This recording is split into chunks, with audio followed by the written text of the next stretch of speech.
在地新闻来关心，伫台北市艋舺的宽南市场半暝半是二楼的消防管线向喷出消防的化学泡，结果呢有7大咧卖肉的店头拢互喷着，若这肉无通卖啊，大约损失有30万。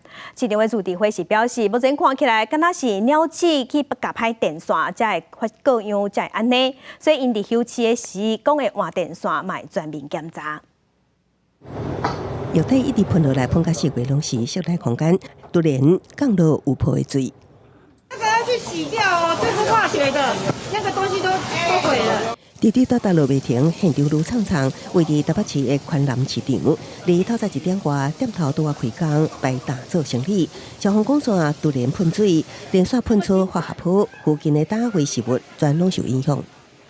消防跟那个跟瀑布一样，食材有碰到的那种全部销毁，那个也没办法卖的，那个到时候客人吃了出事了，麻烦。鸡肉剥着泡，无奈袂当被全部收回销毁。二楼局部店头受影响，拢是家禽区单位，整体损失达到30万。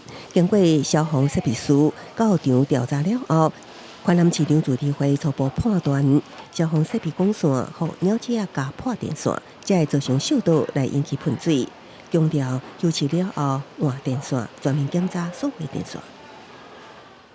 这次受损的就是在家禽区，目前只有7摊那个摊商食材受到损害。我们应该不会就是用现在表面的这些日证去判断这个事情发生的原因。现在大概知道说是什么设备、什么线路会有问题。第一个就是说我们自己去赔嘛，第二个就是消防厂商可能也有责任。